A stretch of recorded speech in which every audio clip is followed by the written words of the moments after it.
Good morning and welcome back to Surprise Song O'Clock. So the surprise songs are completely reset for 2024, which kind of makes me think if she'll kick it off with something that she did really early in the US leg of the tour, so like Tim McGraw maybe. Okay, here we go. Oh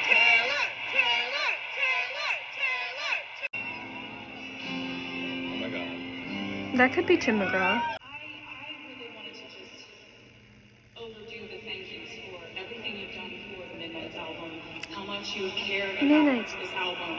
I'm trying to think what Midnight song it could be. It wasn't just Midnight's that came out, there was okay. the 3 a.m. edition of that album that came out. What? Wait, what song? There's a song on that I've never played live before. Is it Paris? Talk to your reader.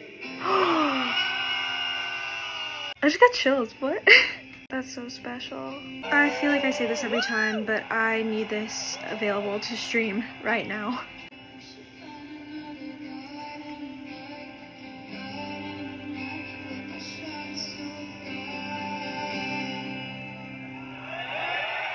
That was so beautiful. I had like never even thought about what that one would be like as a surprise song, and it was gorgeous. Now what? I feel like the piano is so much scarier than the guitar.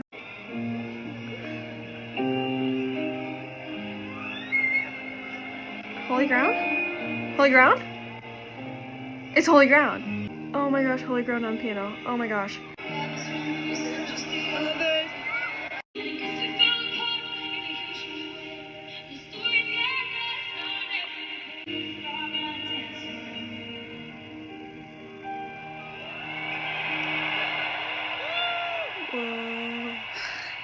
I had not considered Dear Reader as an option for tonight, which, let's be real, my brain is barely functioning. But it makes so much sense because we are basically at the end of the Midnight's era because of the Tortured Poets Department. And so I feel like performing the last track on Midnight's 3 a.m. edition is very fitting. Also, what I love about her doing Holy Ground on piano is that the first time she did it on guitar. I really hope that's something that we continue to see as she repeats songs that she did earlier in the tour. Because I feel like there were so many that I was like, oh, this is so good on guitar, but it would also be so good on piano, or vice versa. So I would love to hear some of those. It was so good. I feel like that's up there for like top surprise song performances of ever. That was so good. What a way to start the tour again. I'm so glad to be back. It feels good to be back.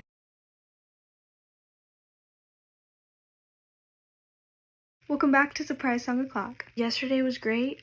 I don't think I could muster up a guest today if I tried. I'm just gonna see what happens. Welcome to the acoustic section of the evening. I live in fear. Or definitely haven't done on this tour, so an oldie. selected 2 brand One of new each? songs Oh. I've never performed.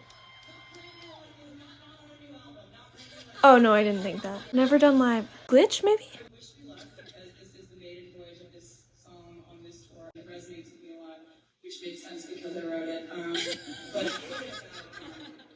for a soundtrack, so it was originally written for the Hunger Games. Eyes open? So as a reminder, what I do with songs that aren't on albums is that I've been doing them in the color of the era like closest to them, or just like the one that feels right. So I will be using red. Ironically, my eyes are barely open right now.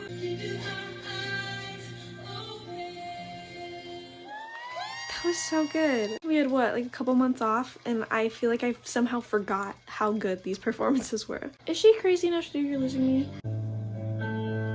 I don't think this is You're Losing Me. Oh my gosh. Finally!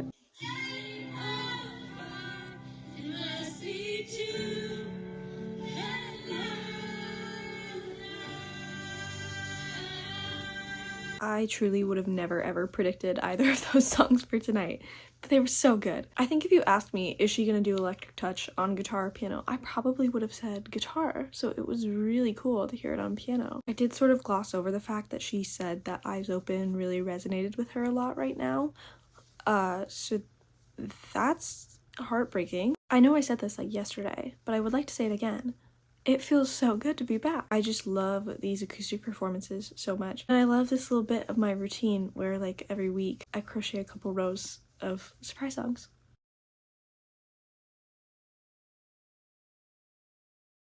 Welcome back to Surprise Song O'Clock, except it's actually several hours later. Waking up at 6:30 a.m. for the past 2 days of Surprise Songs has really taken a toll on me, so I decided that I was gonna sleep in today. I stayed off social media, I turned off all my notifications until I had time to actually like check and crochet. So I don't know what the surprise songs were. I did have a dream that one was Exile and she brought out Bon Iver to sing it. I feel like that's not gonna be what it is, but how crazy would it be? Superman and Speak Now? Did she do Speak Now? Oh, okay, wait, sorry. I'm on the Swiftball account. Superman, which is off of Speak Now. And The Outside. Oh, those are some underrated faves. Those are good picks.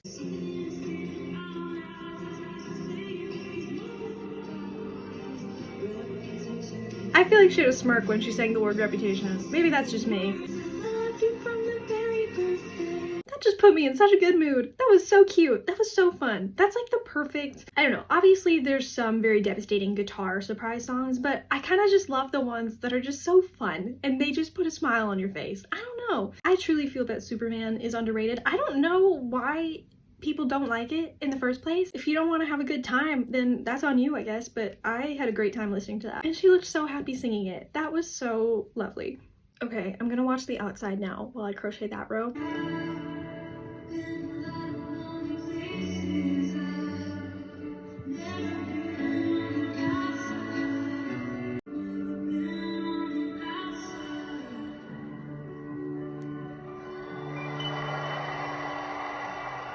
That hit hard. It's really so wild to me, and even I forget how good she is at writing and how good she has always been. Like, obviously I do feel that her songwriting has absolutely improved over the years, but when you listen to her currently singing these songs when she wrote when she was so young, and they still just resonate so deeply, they just hold up so well. That's just wild to me. And I'm sure I've said this before, but there's also just something that's very special to me about the fact that she still stands behind all of those songs and is willing to perform them. Obviously, I still don't think I've ever done anything in my life to the level of what Taylor Swift does, but I tend to look at a lot of things from my past and just write them off as being like stupid or embarrassing or I was young. And so it's just special to me to see her perform songs that she wrote almost like 20 years ago at this point, some of these from debut, just to see her proudly perform them and stand by the fact that they are good songs, and they are. That's just very special to me, and I don't know if I'm articulating it well, but it's just a good reminder to not always be embarrassed of your past. Like, you don't have to be. You can still celebrate like how it made you the person you are today. Oh, I'm getting really corny, but you know what I mean. I'm just so glad that she still performs those things. Man, I feel like I have a lot more to say when I'm not waking up at 6:30 a.m. Welcome back to Surprise Song O'Clock. I much prefer doing these live, and so I'm sorry that this and the last one have not been live. I needed sleep. I really did. However, once again, I do not know what the songs were or anything that happened, so I'm gonna look that up now. If I had to guess, I would say Mary's song and You're on Your Own, Kid. Come In With the Rain? Whoa. Oh my gosh, finally. Okay. And what was on piano? You're on Your Own, Kid. Okay. I got one. Wait, I'm wearing I matched the surprise song and I didn't even know what it was. Okay, amazing. Love that.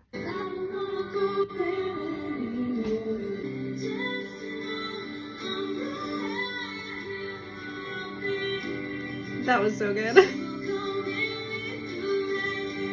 I'm so glad she finally did that one. And I'm glad that even though she did reset the surprise songs for 2024, it does seem like she's still really making an effort to do ones that she hasn't done on tour. So that's really exciting because I do think by the end, hopefully she will have done all of them, which is super cool. Like, she could literally have an Eras Tour version of her entire discography. That's crazy, actually. I don't know if this makes sense, but I really want some other artists to cover Come In With the Rain. I just feel like it's a song that would sound really good covered as well. The first person that came to mind was Maggie Rogers. So I think Maggie Rogers should do a cover of Come In With the Rain. I just feel like it would be a really cool cover for people to do. I don't know why.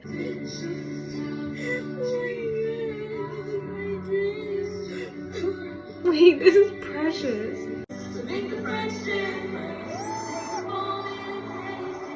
I can't.